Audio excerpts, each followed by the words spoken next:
खबरों में आगे बढ़ते हैं। ताइवान सीमा पर चीन का अब तक का सबसे बड़ा सैन्य अभ्यास हुआ है। ड्रैगन के युद्धाभ्यास से चीन अमेरिका के बीच तनाव और ज्यादा बढ़ गया है। युद्धाभ्यास के बहाने चीन ने ताइवान को 6 तरफ से घेर लिया है। वॉर ड्रिल को लेकर हाई अलर्ट पर ताइवान की पूरी सेना है। हमला होने पर जोरदार तरीके से पलटवार कर सकता है ताइवान।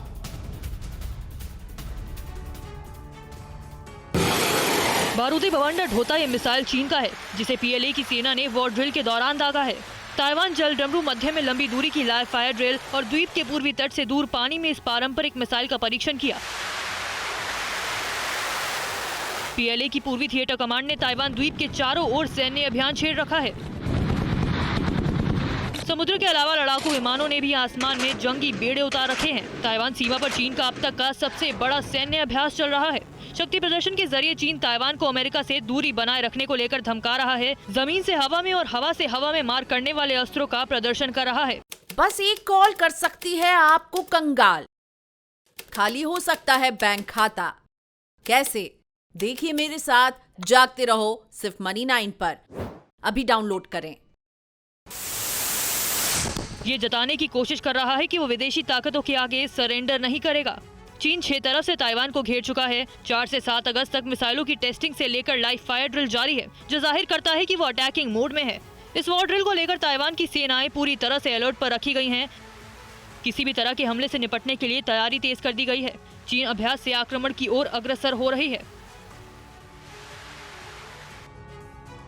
मिसगाइडेड मिसाइल को लेकर जापान चीन के बीच तनाव जिस तरीके से बढ़ रहा है, उसके तहत खबर यह है कि जापान के रक्षा मंत्री ने अब चीन के युद्धाभ्यास का विरोध जताया है। साथ ही जापान ने जानबूझकर मिसाइल दागने की आशंका भी जाहिर की है।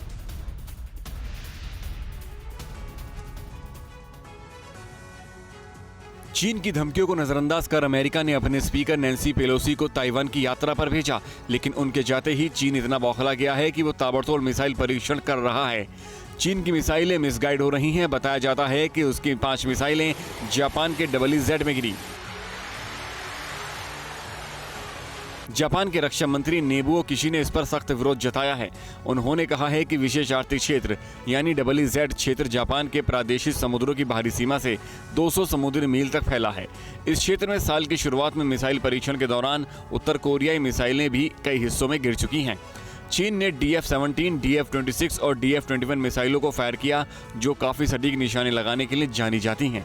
जाहिर ये है कि मिसाइल जानबूझकर लक्ष्य करके दागी जा रही हैं। इस घटना के बाद जापानी नौसेना ने दक्षिण चीन सागर और पूर्वी चीन सागर में गश्त बढ़ा दी है। कई जापानी युद्धपोत और पेट्रोल वेसल चीन से सटी सीमा की 24 घंटे निगरानी कर रहे हैं। क्या आपने भी खरीद लिया है गलत शेयर? हो गया है भारी नुकसान? देखिए मेरे साथ 80-90 पूरे 100 सिर्फ मनी9 पर। अभी डाउनलोड करें।